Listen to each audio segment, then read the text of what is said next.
Good morning. Welcome to my home. My name is Abby and this is Hacienda Homemade. And today I'm super excited to share with you some of my favorite cookbooks. I love cooking and I love collecting cookbooks.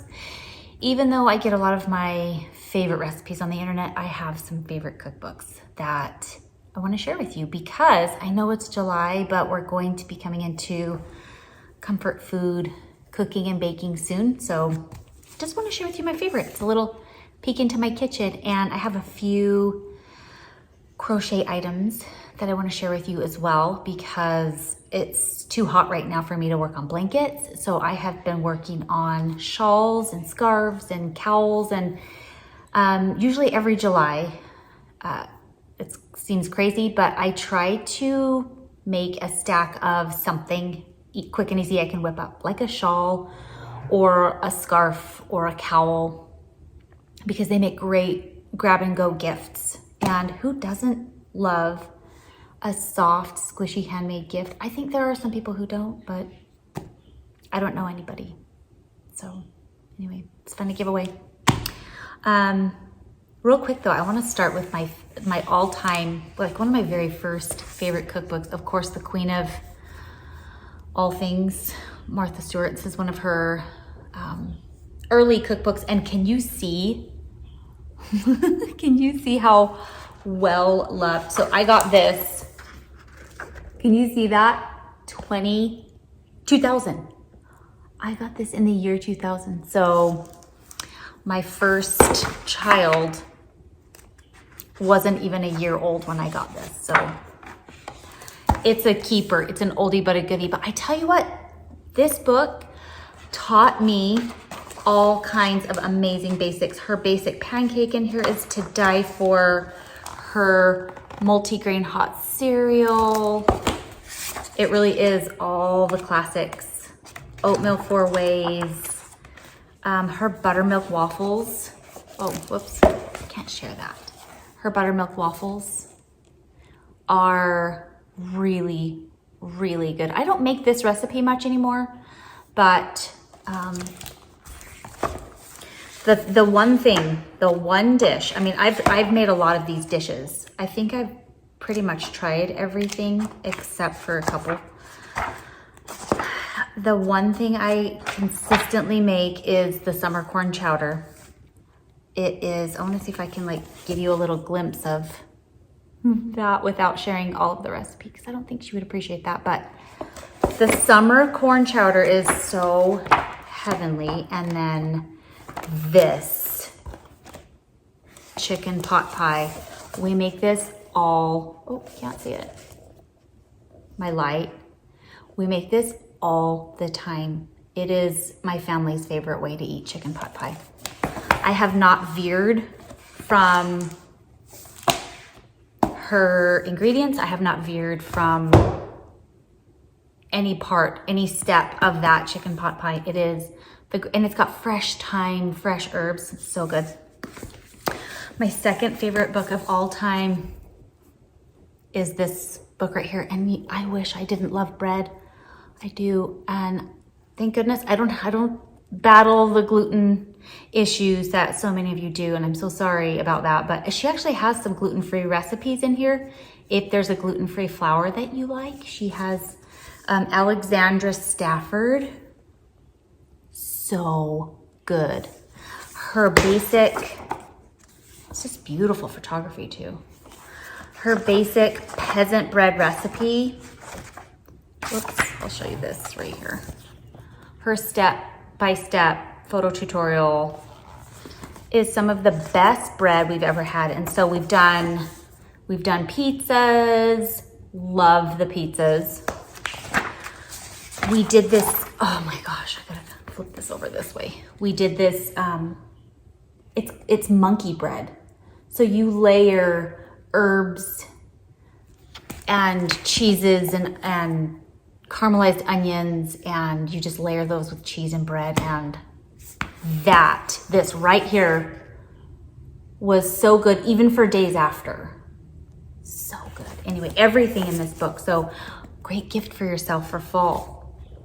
Get yourself a little gift. And This is cute. I have a little menu. I got this at the Container Store. It's a little menu planner, and I can tear away. I can tear away the shopping list if I want, but I haven't needed to. I don't fill the whole thing out because I don't like to be super detailed, because sometimes I'm not in the mood. I'm not in the mood to be super detailed, but I like to have a plan and ingredients on hand for at least 5 dinners during the week.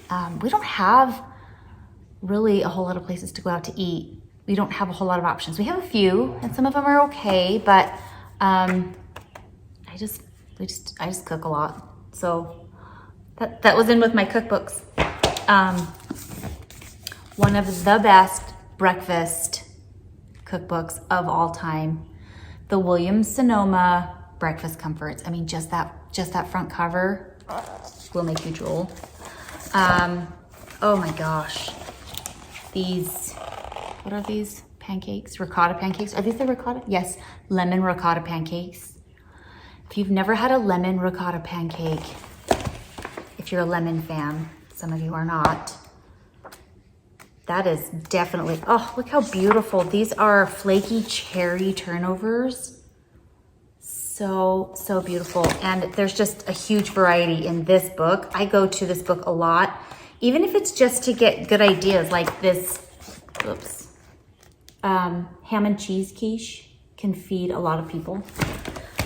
So I love this. This is in my go-to stack. And I mean, the queen, seriously, the queen. There is a cute YouTuber who does impersonations of her. He's hilarious, but I love Ina Garten. I love her food. I've never been to the Hamptons, but pretty much everything she makes, though, it is simple and it is classic. If you can get good quality ingredients, her recipes are amazing. And so I have 3 of hers. I have this one, the basics, and back to basics. Yeah, back to basics, the basics. Oh, it's just the cookbook. And then family style.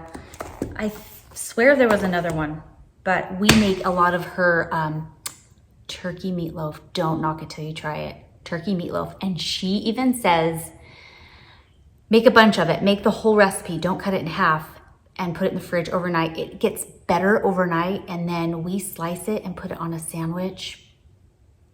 I know, it sounds like a terrible idea, but it is so good. I took her word for it. We eat those turkey meatloaf all the time. My eldest daughter always asks for turkey meatloaf. And what's another one in here that she does? I do her apple pie a lot, her deep dish apple pie, her chocolate cake. Her chocolate cake, it's on the back so I can show you, is really to die for. It really is. She has some simple roasted vegetables in here.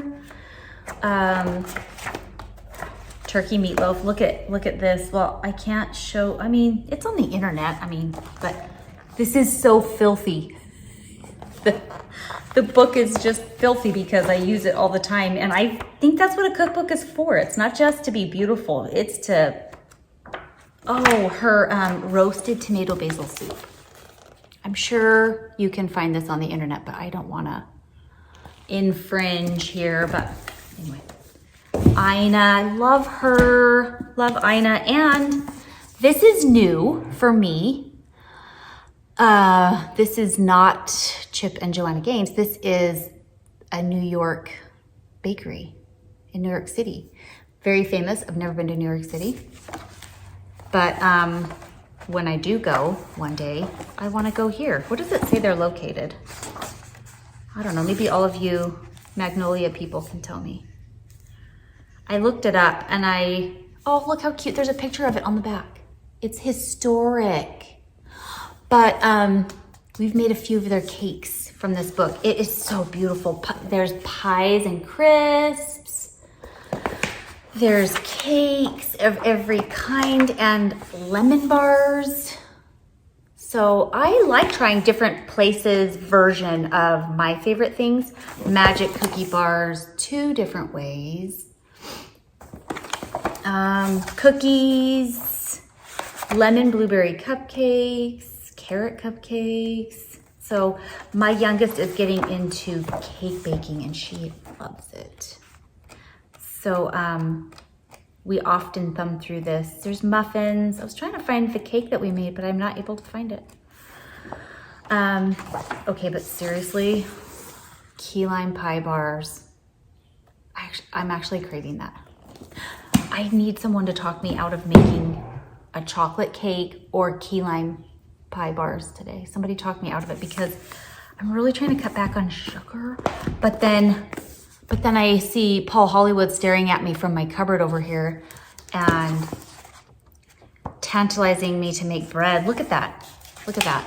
Paul, you little bread maker. That is, I bought this book because, of course, like an idiot, I started watching the British baking show and I got addicted and I want to make everything that they're making. And so I just hopped on Amazon. Okay. Beautiful. I hopped on Amazon and I was like, I gotta get a book. I gotta know how to do this. So because of that show though, I wanna know, I'm not proficient at laminated doughs, some of those pastry doughs that I would love to get good at. I just don't practice. I haven't attempted it. It's a little bit intimidating for me, but that's on my to-do list. That's on my goals for this year. I am going to make something, a lot of things out of that one. Oh, and I am falling in love with this one. Have you guys heard of Christopher Kimball? Okay, I am a nerd and I had an entire day in Phoenix to myself. I had to go take a vehicle in to get worked on and I had to drop it off and I had hours to myself, by myself. It was heaven. So where do I go? I go to a bookstore. I went to an area that had amazing places to eat and a bookstore. And I touched all the books and sniffed all the books. And apparently it's frowned upon to lay down in the middle of the floor and hug all the books rolling on the floor. I really didn't roll on the floor, but I was on the floor in the cookbook section going through every book. And this one right here is fun. It is a bit exotic. So I'm kind of ignorant to Christopher Kimball. I'm a new fan. I don't know all of the backstory here, but he has traveled the world. There's all the info here. And this cookbook is broken down into quick and easy and a little more complicated. Depends on just what mood you're in and how exotic you want to get. So there's everything from Moroccan, Thai, Asian, like tons of Asian. Some African dishes, very spicy. There's lots of curry, lots of Asia, East Asian. Oh my gosh, this right here, Persian barley vegetable soup.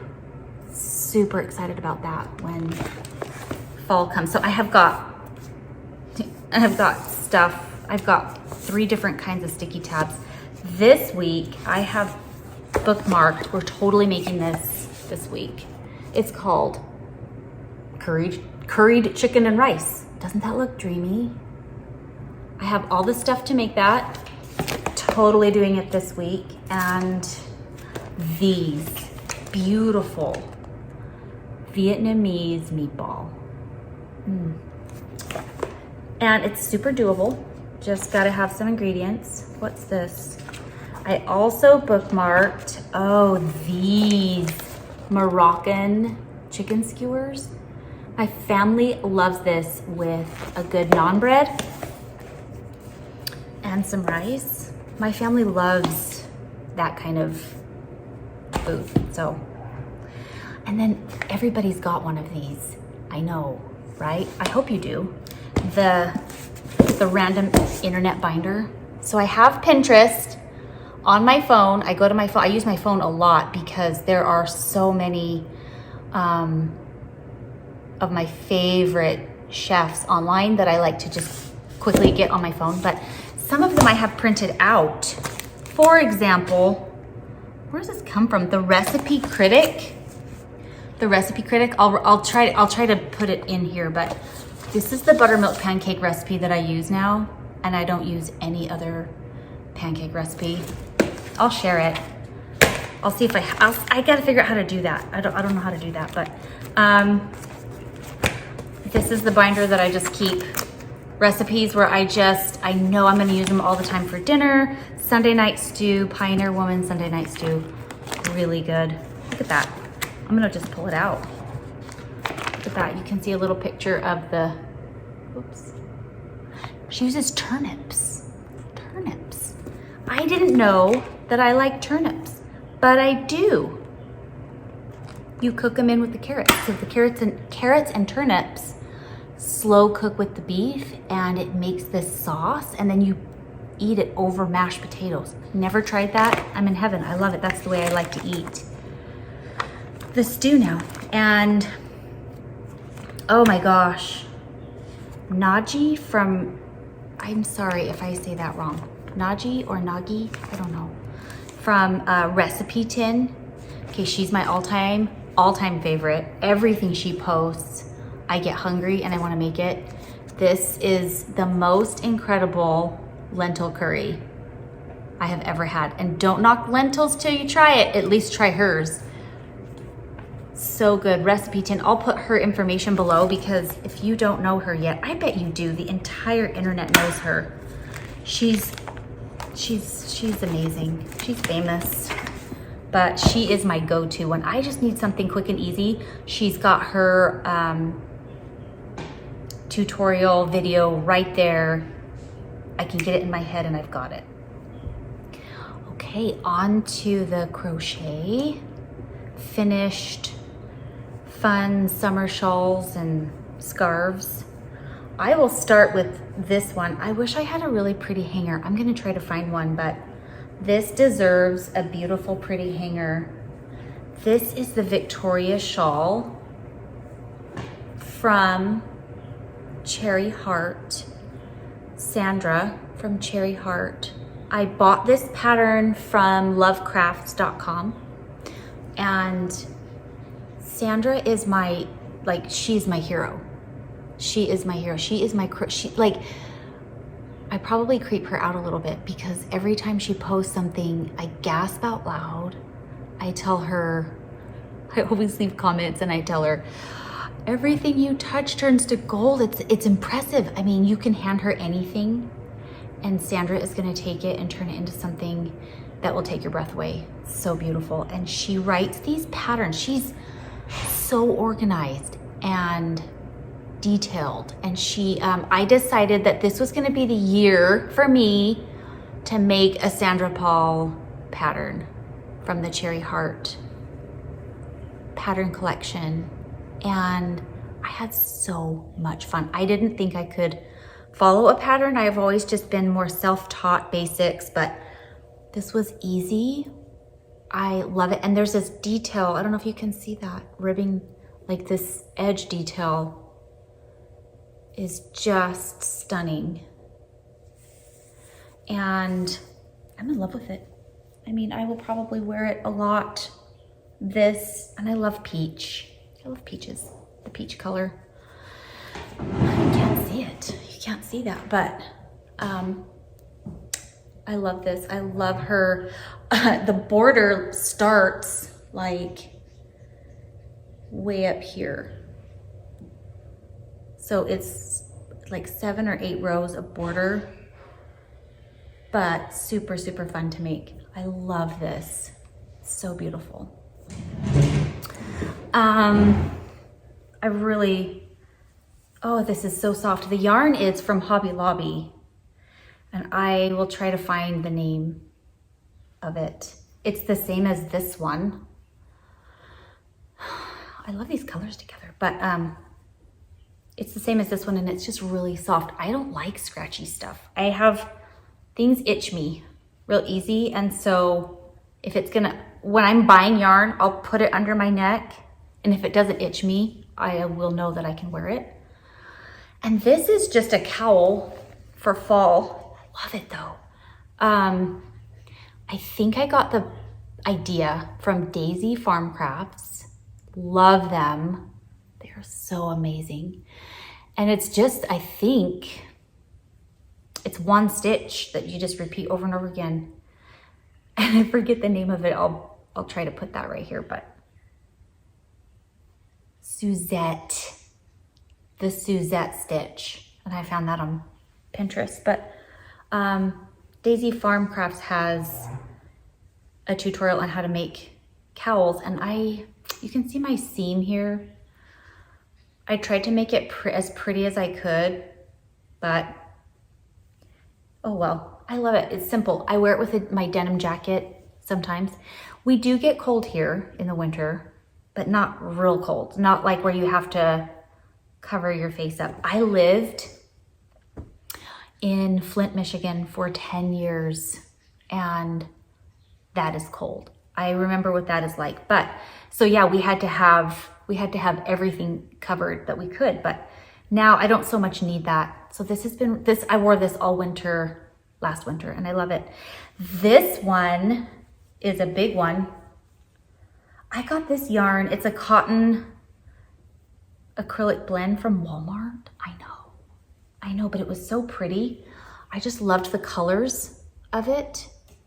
So I don't even know what pattern this is. It's got little clusters. You probably can't see it, but it's so fun to wear because it kind of goes with everything. Let's see.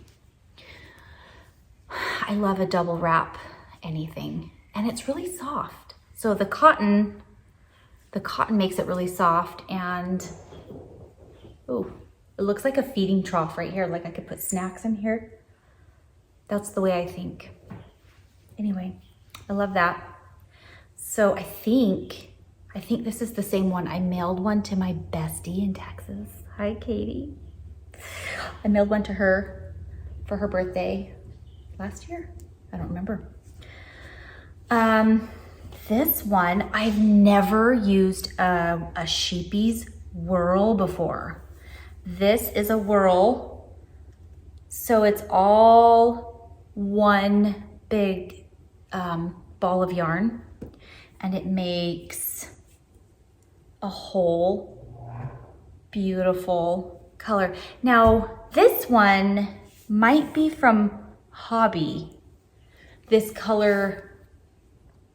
colorway might be from Hobbii yarn, but Sheepy's has these too, so I love this. I've worn it a few times.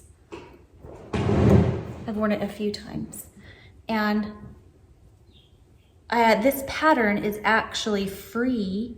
It was a free pattern I found on Pinterest. It's called the Easy Modern Wrap, and it's by forthefrills.com. I'll put all of it below, all the patterns. But I love how simple it is. I love the scallops. These are just a bunch of little scallops. And the scallop edging. I don't wear shawls. I don't wear them. But I'm starting to. I've never been a shawl person. But you can't, I can. I don't know. That's not something I would wear, but as a scarf, I would totally wear it. And I have. But it does keep your arms warm for which is when you want a little bit of warmth right there. And this I know for sure is a Sheepy's whirl. Oh, let me see, front or back, I don't know. I love these colors so much. I love the border. I kind of made this one up myself. So let me scooch in and I'll get closer. I made this one up myself. It's got some puff stitches. Let me find the right side, and picot. I made some puffs right here, and then a little picot edge. Oh, little blonde hair. Do you do that? Do you get little hairs in your projects? I love the color transitions of this. So pretty. Love that shawl. I've actually worn that a few times. And this one I've never worn. It's just a simple granny. I love the colors. I have never worn it. Is that kind of sad? You can find this anywhere. I wanted pom-poms on it. They're so cute. Look how cute they are.